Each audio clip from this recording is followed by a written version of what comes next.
Hayathnagar police station పరిధిలో minor బాలిక ఆత్మహత్య చేసుకున్నటువంటి ఘటన ఇప్పుడు అందరినీ కలిచివేస్తుంది. కుటుంబ సభ్యులంతా కన్నీరు మున్నీరు అవుతున్నారు. ఇదే ఇంట్లో ఆ బాలిక రోజు ఆడుతూ పాడుతూ ఉంటుంది. స్కూల్కి వెళ్ళొచ్చి ఈవినింగ్ టైము షాప్ తెరిచి తనే వర్క్ చేస్తూ ఉంటుంది. ఇదే షాప్లో అంటే చాలా మెమరీస్ ఉంటాయి ఈ షాప్లో ఆ పాపకి సంబంధించి. తెల్లవారుజామున 5:30 గంటల ప్రాంతంలోనే షాప్ ఓపెన్ చేస్తూ అందరికీ వచ్చేటువంటి కస్టమర్స్కి అన్ని అమ్ముతూ ఉంటుంది. అయితే నిన్న వీళ్ళు ఇంట్లో వాళ్ళు బయటకు వెళ్ళినటువంటి టైంలోనే అర్ధరాత్రి తిరిగి ఇంటికి వచ్చేసరికి పాప వాళ్ళకి ఇన్ఫర్మేషన్ ఇచ్చింది. రోహిత్ అనే వ్యక్తి మమ్మల్ని టార్చర్ చేస్తున్నాడు, డాడీ వెళ్ళి ఫిర్యాదు చేద్దాము అని చెప్పేసి పాప చెప్తే తండ్రి మందలించే ప్రయత్నం చేశాడు. అంటే తను కూడా ఒక చావుకి వెళ్ళొచ్చాను, ఉదయం మాట్లాడదాము అని చెప్పారు. అయితే పాప ఇక్కడే పడుకుంటుంది రోజు. ఉదయాన్నే షాప్ తెరవడానికి వాళ్ళ అమ్మా నాన్ని డిస్టర్బ్ చేయకుండా తానే ఈ షాప్ ని తెరుస్తూ ఉంటుంది. కానీ ఇదే షాప్ లో తను ఆత్మహత్య చేసుకొని చనిపోవడంతో కుటుంబ సభ్యులు చాలా కన్నీరు మున్నీరవుతున్నారు. ప్రస్తుతం తండ్రి ఉన్నాడు, తనతో మాట్లాడదాము. చెప్పండి, పాప అసలుకి ఎప్పుడైనా మీకు ఇలాంటి విషయాలు చెప్పారా? 6 months బ్యాక్ చెప్పింది మేడం. అయితే ఆమెకు పెట్స్ అంటే చాలా ఇష్టం.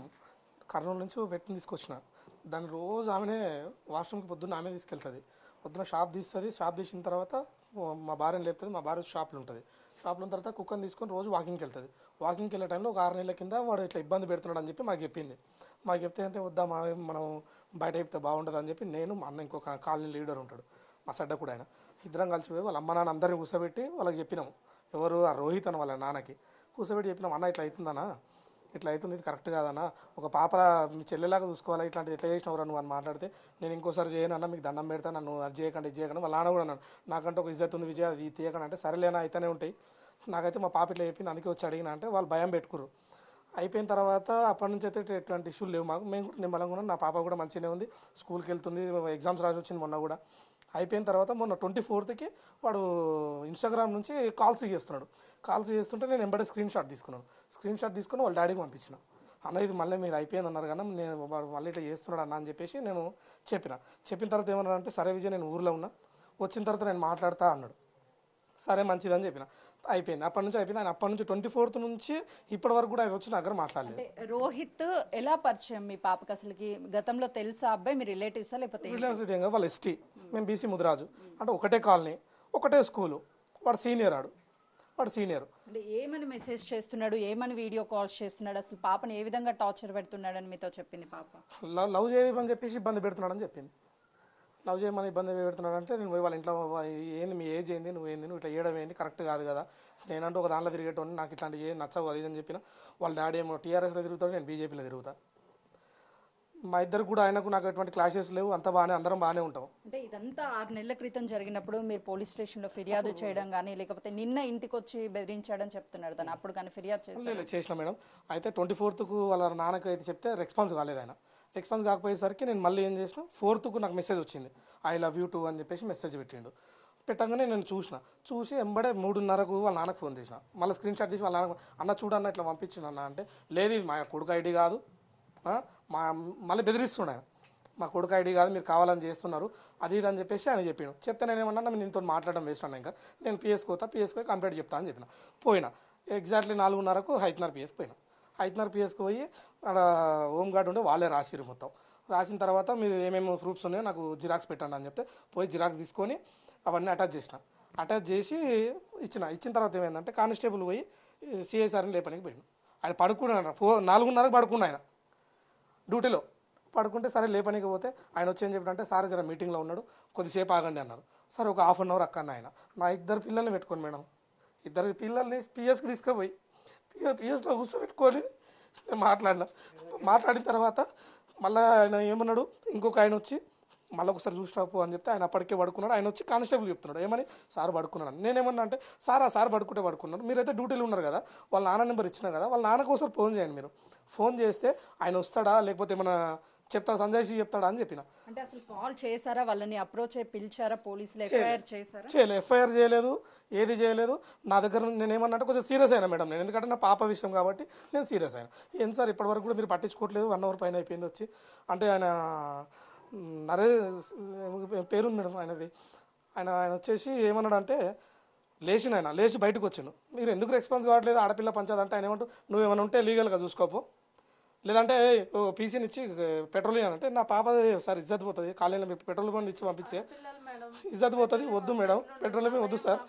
ఆయన నెంబర్ ఇచ్చిన వాళ్ళ ఫాదర్ది, ఆయనకు ఫోన్ చేయండి పిలిపియండి అని చెప్పిన. పిలిపానంటే నేను పిలిపాను, నువ్వు లీగల్గా చూసుకోపో అని కానిస్టేబుల్ దగ్గర పేపర్ గుంజుకున్నాడు. నిన్న రోహిత్ అనే అబ్బాయి ఇక్కడికి వచ్చాడా? 4వ తారీఖు రోజు ఈ కంప్లీట్ విషయం ఇదంతా. 4వ తారీఖు రోజు నేను పోయి చెప్పిన తర్వాత కూడా వాళ్ళు పట్టించుకోలేదు, వల్గర్గా మాట్లాడారు. మళ్ళీ నిన్న మొన్న నువ్వు ఏం చేసినావు రా అని మాట్లాడారు.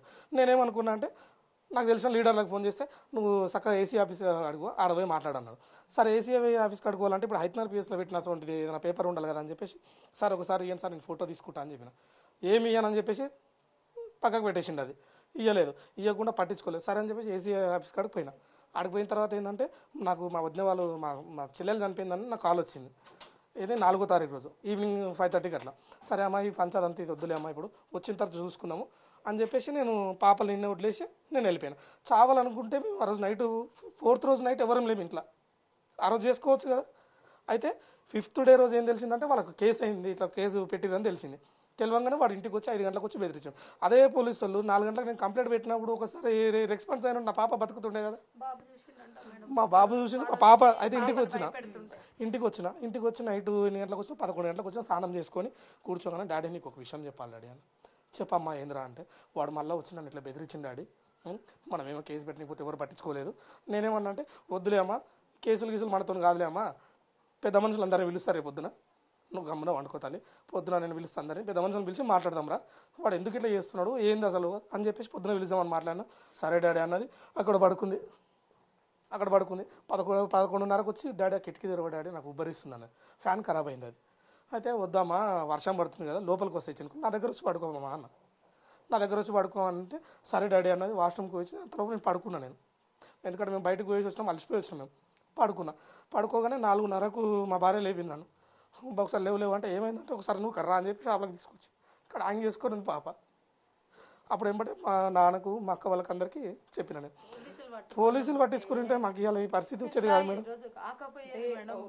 కూతురుకి తండ్రికి చాలా బాండింగ్ ఉంటుందండి, ప్రతి ఒక్కటి షేర్ చేసిన. అసలు పాప ఎలా ఉండేది అంటే ఏమైనా భయపడుతూ ఉండేదా? లేదు మేడం, ఆమెకు 1 ఇయర్ కర్రసామ నేర్పించిన, కత్తి సామ నేర్పించిన. ఆ పాప 2 మొగోళ్ళు వచ్చినా కొడుతుంది, అంత డేర్ పర్సెంట్ మేడం. నాకు చిన్నది ఏమైనా అయిందనుకో ఆ ముందా ఆమె భయపడుతుంటుంది. నా బిడ్డని నేను నన్ను కొట్లాడికి పోతుంటే కట్టె తీసుకొని డాడీ ఫస్ట్ కొట్టు వాడిని అని, అట్లా అంటే అంత డేర్ మేడం ఆ పిల్లకు. నేను ఇప్పుడు కూడా చెప్తున్నాను మేడం, నేను చచ్చిపోయి నా పాప బతుకున్నా బాగుండే, ఎందుకంటే నా ధైర్యం కన్నా ఆమె ధైర్యం వీళ్ళకి ఎక్కువ మేడం, మా పిల్లలకి ఎక్కువ. అలాగే ఎగ్జామ్ వాళ్ళకి పోతున్నా అంటే డాడీ అక్క భయపడుతుంది, ఆమెకి ఏం తెలియదని ఆమె వెంబడిపోతుంది. ఎగ్జామ్ రాయించడానికి ఇంటర్ ఫస్ట్ ఇయర్ ఎగ్జామ్ రాయించడానికి నా చిన్న బిడ్డ నా పెద్ద బిడ్డని తీసుకుపోతుంది, అంత ధైర్యం మా పిల్లది. ఏం చెప్తారండి పోలీసులకి? అంటే వాస్తవానికి మీరు ఫిర్యాదు ఇచ్చినప్పుడు తీసుకోలేదు అని చెప్తున్నారు, పోలీసులకి ఏం చెప్తారు? నాకు జరిగినట్టు మాత్రం ఇంకెవరికి జరగదు మేడం, ఏ ఆడపిల్లలు జరగదు. ఎందుకంటే మేడం మేము మా పాపల్ని ఇట్లా చూసుకుంటాను, కళ్ళు మొత్తము తెలుసు. అసలు 5 నిమిషాలు నిలబడి ఎందుకు ఇట్లా చేసిండ్రా అని చెప్పేసి ఫోన్ చేసి వానికి ఇట్లా నీ కొడుకు ఇట్లా చేస్తున్నా అని చెప్పిన ఉంటే నాకు ఇటువంటి పరిస్థితి వచ్చేది కాదు మేడం. అందులోను మేడం ఇంకొకటి, వాడు మొత్తం గంజాయిగాళ్ళు, మొత్తం గంజాయి దాకా కూడా తిరిగేటోళ్ళు. నేను ఒకటే డౌట్ మేడం, మొత్తం మీడియా పూరంగా అడిగేది ఒకటే డౌట్, కనీసము ఒక చిన్న పిటి కేసు అయితేనే నీకు అనేది ఒక చిన్న రిసిప్ట్ ఇస్తారు, స్కాన్ చేసుకొని రిసిప్ట్ ఇస్తారు. నా పాపది ఇట్లా నన్ను ఇట్లా చేస్తున్నాడు అని చెప్తే నాకు ఒక రిసిప్ట్ కూడా ఇవ్వాలి మేడం. ఇవాళ పోయి కూడా నేను ఎఫ్ఐఆర్ మీరు చేసిరు కదా, నేను కంప్లీట్ ఇచ్చిన కదా, పేపర్ ఇవ్వండి నేను ఏసీబీ ఆఫీస్ కాడికి పోతా అంటే ఆ పేపర్ కూడా ఇవ్వాలి మేడం నాకు. వాస్తవానికి ఇదే షాప్ లో మీ పాప ఉదయాన్నే లేచి షాప్ తెరవడం కానీ ఇదంతా చాలా మెమరీస్ ఉంటాయి మీకు పాపకు సంబంధించి, మర్చిపోవడం అనేది అసలుకి అది హైలీ ఇంపాసిబుల్. నేను కూడా ఉన్నాను మనం ఎక్కువ ఖచ్చితంగా చెప్తున్నాను, నాతో కూడా కాదు. ఎందుకంటే మా భార్య కానీ నా కొడుకు కానీ మా పెద్ద బిడ్డని కానీ వీళ్ళు ఎవరు నాకు లైక్ కాదు మేడం. ఎందుకు తెలుసా, ఆ పిల్ల నా సొంటిది, నేను ఎట్లా అంటున్నా నాకు ఈక్వల్గా ఉంటుంది ఆమె. అట్లాంటి పిల్ల పోయిన తర్వాత ఇక ఏముంటుంది మేడం మాకు అసలు ఊహించుకో. మా భార్య అది ఇప్పుడు ఉస్మానియా కాడ ఉంది, ఎట్లుందో కూడా తెలియదు మేడం, అది ఎట్లుందో కూడా తెలియదు మేడం మాకైతే. అది కూడా ఒకటే ఏడుస్తుంది ఆడ కూర్చొని. మా ఫ్యామిలీ అంతా ఆగమైపోయినట్టే మేడం. ఇంకా వాళ్ళే చంపారు మేడం మా పిల్లని. పోలీసు వాళ్ళే చంపారు. నేను ఆడపిల్లకి ఇది చేస్తా, నేను అది చేస్తా అని చెప్పి ఇంత పొడుగు అంత పొడుగు మాట్లాడతారు. ఉత్త కేసు తీసుకొని ఇంకా చేత కాలేదా మా పిల్లకి? ఒక్క నిమిషం వాడిని పిలిచుంటే మాట్లాడి భయపెట్టుంటే ఈరోజు మా పాప ఇట్లా అయిపోయేది కాదు కదా. ఎన్ని ఇయర్స్ మేడం పాప? 13 ఇయర్స్ పాప. ఎట్లా ఉంటుంది మేడం మాకు బాధ. ఇప్పుడు నేను వెళ్ళేసి మార్నింగ్ పోలీస్ స్టేషన్లో నేను అరుస్తుంటే నీకు కనీసం కేసు తీసుకొని వాడిని పిలిచుంటే అయిపోయేది. ఏం చేస్తుర్రు, ఏం బీక్తురు, మీరు పోలీసు వాళ్ళు ఉండాలి నేను అడిగితే సమాధానం కూడా ఇస్తలేరు మేడం. ఇట్లా ఉంటే జనాలు బతకాలా సావాలా? ఏమన్నా ఇబ్బంది వస్తే పోలీసు వాళ్ళు ఉన్నారన్న ధైర్యంతో పోతాం, కానీ బయటికి మెడలు పట్టి దొబ్బితే ఇంకా ఏం లాభం? మేము అసలు ఏంది, మనం ఈ ప్రజాస్వామ్యంలో ఉన్నామా, అడవిలో ఉన్నామా, అసలు ఏంది బతుకులేంది ఏం అర్థమవుతుంది. ఓ చిన్న పాప మేడం, అదే వాళ్ళకుంటే అట్లనే అవుతుండేనా? ఆ పిల్ల ఎంత ధైర్యవస్తులానంటే ఏమన్నా గింత అయితే మా ఫ్యామిలీలో అంతా ధైర్యంగా ఉండేది. దానికి ఎంత టార్చర్ పెడితే ఆ విధంగా వేసుకుంటే కనీసం పట్టీలు ఇక్కడ ఇయ్యక కాలు పట్టీలు కూడా తీసి పాడేసి వేసుకుంది మేడం. ఇట్లా కొట్టుకుంటప్పుడు పట్టి శబ్దం అయితే మా డాడీ లేస్తాడేమో అని చెప్పేసి కాలు పట్టీలు కూడా తీసి పాడేసింది. అంటే అమ్మాయికి ఎంత టార్చర్ ఉండొచ్చు మేడం. అసలు అమ్మాయికి బాబు ఉన్నాడు. నువ్వు చూసావా చిన్న? చూసాను. ఏ టైంకి జరిగింది? ఎలా, ఎక్కడ కనిపించింది నీకు? 4:30 గట్లా వచ్చి బయట మాట్లాడింది అక్క. బయట నేను కంపెనీలు ఆడుకుంటే చూసిన, బయట మాట్లాడింది. బయట మాట్లాడింది అయితే చూసిన, ఇంట్లో. అంటే హ్యాంగ్ చేసుకుంది కూడా చూసావా? లేదు. అబ్బాయి వచ్చి మాట్లాడడం చూసావా నువ్వు? ఏమని మాట్లాడుతున్నాడు? ఏమన్నా బెదిరించాడు అమ్మాయిని? బెదిరించినట్టయితే చూడలే, మాట్లాడింది అయితే చూసిన. అయితే ఆ అమ్మాయికి సంబంధించి అంటే నాన్న ఎంతో అల్లారు ముద్దుగా పెంచుకున్నటువంటి నాన్న ఇష్టపూర్వకంగా కొనిచ్చినటువంటి ఈ కాళ్ళ పట్టీలు, ప్రతి అమ్మాయికి పట్టీలు అంటే ఒక ఎమోషన్ ఉంటుంది. ఆ ఎమోషన్ని నాన్న అమ్మ కొనిచ్చినటువంటి ఈ పట్టీలు ఎంతో ప్రేమగా పిల్లలు ఇంట్లో ఆడుతూ ఉంటే ఈ చప్పుడుకి సంతోషం పొంగిపోతుంది తల్లిదండ్రులకి. కానీ తను ఇక్కడ సూసైడ్ చేసుకున్నటువంటి టైంలో తెల్లవారుజామున ఈ పట్టీల చప్పుడు ఎక్కడ వినిపిస్తే నాన్న లేస్తాడు, నాన్న బాధపడతాడు అని చెప్పేసి కాళ్ళకు ఉన్నటువంటి ఈ పట్టీలను కూడా తీసేసి తను చనిపోయింది. అంటే తను ఎంత మెచ్యూర్డ్గా ఆలోచించిందో అర్థమవుతుంది. కానీ తనకి ఎంతో బాధ ఉంది కాబట్టే ఇంట్లో చెప్పుకోలేక, అటు ఎవరికి చెప్పుకోలేక సూసైడ్ చేసుకున్నటువంటి ఘటన చోటు చేసుకుందని చెప్పుకోవాలి. పోలీసులు పట్టించుకొని ఉంటే ఇలా జరిగి ఉండేది కాదు అని చెప్తారు. సార్ నిజంగానే ఒక ప్రతి ఆడపిల్లకు కూడా ఈ పట్టీలు అంటే చాలా ఇష్టపడతారు. ఆ పిల్లలు ఇంట్లో తిరిగేటువంటి టైంలో కూడా ఈ పట్టీల సౌండ్ వెళ్తే తల్లిదండ్రులకి అదొక ప్రేమ, అదొక సంతోషం ఉంటుంది. ఈ బాండింగ్ అంటే ఈ పట్టీలు ఎవరు కొనిచ్చారు పాపకి? ఇష్టమా? వాళ్ళ అమ్మ ఇప్పించింది. అయితే ఆమె మొన్న నాకు గోల్డ్ చైన్ కావాలి డాడీ అని అడిగింది మా పాప. ఎందుకమ్మా అంటే, అక్క పాస్ అయితేనే కాలేజీలో బ్యానర్ వేసిర్రు, నేను పాస్ అయితే కాలేజీలో నువ్వు బ్యానర్ వేయాలి, నేను 10th ఖచ్చితంగా ర్యాంకు కొడతాను, ర్యాంకు కొడితే ఖచ్చితంగా కాలేజీలో బ్యానర్ వేయాలన్నది. కానీ ఇప్పుడు నా బిడ్డకు శ్రద్ధాంజలి బ్యానర్ వేస్తాను మేడం. నేను నా బిడ్డకు శ్రద్ధాంజలి బ్యానర్ వేసుకున్నా. నేను మొన్న వాళ్ళ అక్క ఇంటర్ ఫస్ట్ ఇయర్లో మంచి మార్కులు వచ్చాయని చెప్పి పిలిచిర్రు బ్యానర్ గురించి ఫోటోకి. అప్పుడు పోయి అదంతా మనసులో పెట్టుకొని నాకు వచ్చి చెప్పి, డాడీ అక్కకు చాలా మంచిగా ఫోటోలు తీసిర్రు డాడీ, నేను ఫస్ట్ ఇయర్ 10th ఖచ్చితంగా మీరు ర్యాంకు కొడతా డాడీ, నాకు ఖచ్చితంగా నువ్వు ఇక్కడ కాలనీలో బ్యానర్ వేయాలి డాడీ అన్నది. కాలనీలో కాదమ్మా, పెద్ద బోర్డింగ్ కడతామ్మా అని చెప్పినాడు. నా బిడ్డ వేరే మేడం, ఆమె గురించి చెప్పుకోవాలన్న మాటలు రావు మేడం. ఆమె నా బిడ్డ లేకపోతే నేను లేను మేడం. నిజంగా వాస్తవంగా మాకే చాలా బాధ ఇస్తుంది ఈ విషయం వింటుంటే. ఆ పాప నేను చదువులో ఫస్ట్ వస్తాను అని చెప్పేసి మీరు అన్నట్టుగా కరాటీ ఇవన్నీ కూడా నేర్పించారు. అలాంటి పాపని ఈరోజు నిజంగా ఒక హోర్డింగ్స్ వేసి నేను బాగా చదువుతున్నాను అని ఒక ఎమోషనల్గా చెప్పుకోవాల్సినటువంటి టైంలో నిజంగా శ్రద్ధాంజలి ఫోటో వేసి ఆ పాప ముందు వేయడం నిజంగా బాధాకరంగా. ఏం చెప్తారు? మా ఫ్రెండ్స్ అందరు మేడం, ఆమె పేరు మీనాక్షి, మీను అని ఎవరు పిలరు, అందరు ఇప్పుడు మా ఫ్రెండ్స్తో ఎవరితోనో మాట్లాడారు తల్వార్ అని పిలుస్తారు ఆ పాపని. అంత షార్ప్ ఉంటుంది ఆ పాప, చాలా షార్ప్ మేడం. నేను కొట్లాడుతున్నా అంటే వీళ్ళందరూ కలిసి మా అక్కలకు చెప్పని చూస్తే ఎవరిని చెప్పనియదు. మా డాడీ వెనక నేనున్నా అని చెప్పి కొట్లాడక నాతో పాటు వస్తుంది మేడం. అంత డేంజర్ ఆ పిల్ల. కానీ చేసుకుందంటే నమ్ముతలేను మేడం. ఇందులో ఉన్నటువంటి చాలా జ్ఞాపకాలు మీ పాపకి సంబంధించి. సో రేపటి నుంచి ఈ కాలపట్టీల సౌండ్స్ కూడా వినిపించవు, ఆ పాప మీకు ఇక్కడ కనిపించదు. ఆ లోటు అనేది భర్తీ చేసుకోలేరు మీకు ఉన్నటువంటి పిల్లలకు కావచ్చు, మీరు కావచ్చు. ఏం చెప్తారు? నాకు నేను ఇక్కడ కాల్ చేసిపోయి నా బిడ్డ బొందకాన్ని అనుకుంటా మేడం నేను.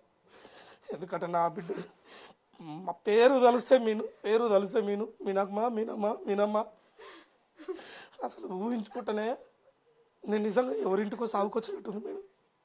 వేరే వాళ్ళ ఇంటికి సాగుకొచ్చినట్టుంది. నా బిడ్డ చచ్చిపోవట్లేదు మేడం. నేను నమ్మలేకపోతున్నా మేడం.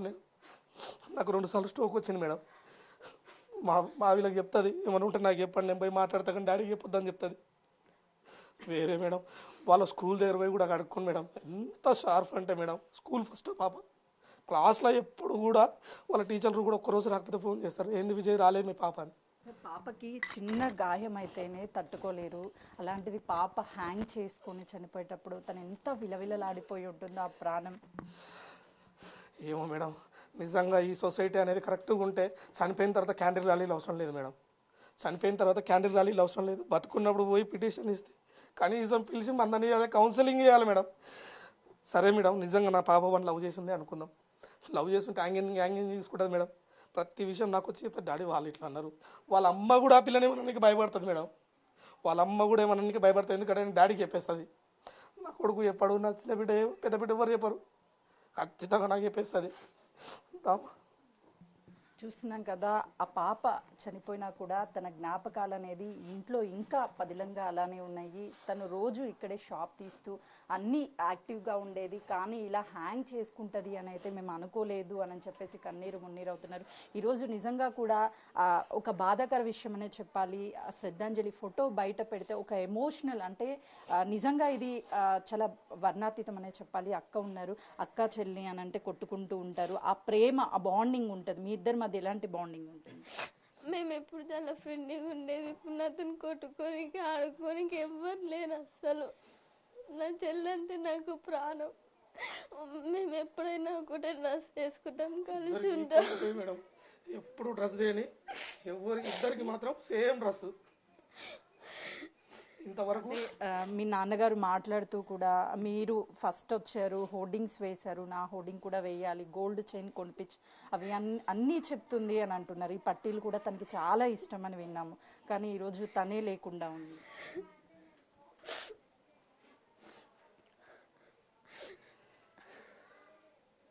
ఏం చెప్తారు పోలీస్ వాళ్ళకి కానీ, లేకపోతే ఎవరి నిర్లక్ష్యం వల్ల ఇది జరిగింది అనుకుంటున్నారు? ఏం చెప్తారు? ఇదంతా పోలీసుల వల్లనే జరిగింది, అలా నిర్లక్ష్యం వల్లనే జరిగింది. మేము కేసు పెట్టినప్పుడు పట్టించుకుంటే ఇప్పుడు మా చెల్లె మాకు దక్కేది. వాళ్ళ వల్లనే జరిగింది ఇదంతా. వాళ్ళే చేసారు ఇదంతా.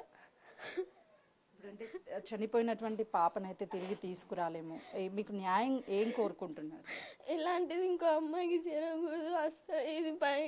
ఇది పట్టించుకోవాలి పోలీసులు. ఈ ఖచ్చితంగా ఇది ఎవరు జరగకూడదు ఇంకోసారి ఎవరికి. ఇది ఎప్పుడైనా చెప్తుందా, అక్క నాకు గాజులు కావాలి, నాకు కమ్మలు కావాలి, లేకపోతే నాకు పట్టీలంట ఇష్టం అక్క, మీకు ఏదన్నా ఏం అల్లరి చేస్తుంది? క్యాష్ మొత్తం ఆమెతోనే ఉంటుంది మేడం. ఇంట్లో క్యాష్ మొత్తం ఆమెతోనే ఉంటుంది. క్యాష్ ఎవరి దగ్గర ఉండదు.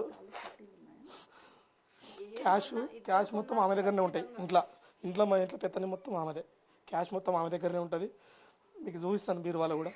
ఏదన్నా కావాలంటే అడిగేది ఉండదు మేడం. డైరెక్ట్ తెచ్చుకొని నాకు చెప్తుంది, డాడీ నేను తెచ్చుకున్నా ఒక్కటి లేదు మేడం. ఒకటి మాత్రం ఎప్పుడూ లేదు. ఏది తీసుకురాని ఇద్దరికి తీసుకొస్తుంది. ఇద్దరికి ఖచ్చితంగా థమ్స్అప్ తీసుకురాని, మన కూల్ డ్రింక్స్ కానీ, ఎగ్ పఫ్లు కానీ, అవన్నీ ఏదేని మీకు ఎంతో ధైర్యం చెప్తూ ఉండేది, అక్కకు కానీ లేకపోతే తమ్ముడికి కానీ. ఇప్పుడు ఆ ధైర్యం చెప్పడానికి ఆ పాప మీ మధ్య లేదు. ఏం చెప్తుంది అసలు మీకు? అంటే డాడీ నేను ఇలా అవుతాను, అలా అవుతాను, సొసైటీ గురించి ఇలాంటి విషయాలు చెప్తుందా? ఆమె కానిస్టేబుల్ ఉంటాయి మేడం. ఆశ ఆమెకి ఎందుకంటే అది చాలా ఇష్టం ఆమెకి. ఎందుకంటే టఫ్ మనిషి ఆ పిల్ల, ఫుల్ టఫ్. మేము ఎగతాలు చేసేది ఆమెకి. చూడ్డానికి పొట్టి ఉన్నా నువ్వు ఏడవుతావు అమ్మ, నువ్వు ఏడవుతావు అంటే, డాడీని కొద్దిగా తెలియదు, స్టడీ మంచిగా చదివితే చిన్నగా ఉన్నా కూడా తీసుకుంటారు డాడీ, ఖచ్చితంగానే కానిస్టేబుల్ అవుతాడు డాడీ. ఎందుకు పోలీస్ అవ్వాలని ఎందుకు అనుకుంది? ఆ పాపకి నేను ర్యాలీలకు దానిలోకి పోయేస్తాను మేడం. పోయి రాగానే నేను ఇంట్లో బాధపడుతుంటే చెప్తుండే, అట్లా కాదు డాడీ, నువ్వేం పట్టించుకునే లేకపోతేనే ఇట్లా అవుతుంది డాడీ, నేను ఖచ్చితంగా అయితే డాడీ మన ఖాందాన్ మొత్తంలో నేను ఖచ్చితంగా చేస్తాను. నేను అన్యాయం జరిగిన తర్వాత క్యాండిల్ ర్యాలీ తీస్తూ ఉంటారు, అలాంటి వాళ్ళకి న్యాయం చేయడానికి నేను పోలీస్ అవుతానంట. అదే పోలీస్ ద్వారా అమ్మాయి ప్రాణం పోయిందని నేను ఇట్లా అవుతుందని అనుకోలే మేడం. నాకు ఇప్పుడు భయం అవుతుంది మేడం, నా బిడ్డను కూడా చదివించడానికి. మేము ఆమె లేనిదైతే మేము చెప్పలేము మేడం. మేము ఇంకో వారము 10 రోజులు మేము ఊహించుకోలేము. మేము ఇప్పుడు బయట తిరుగుతున్నాం కూడా మేడం. నాకు బయటకు కారు తీసుకొచ్చి ఆపగానే మినమ్మ అని పిలుస్తాను.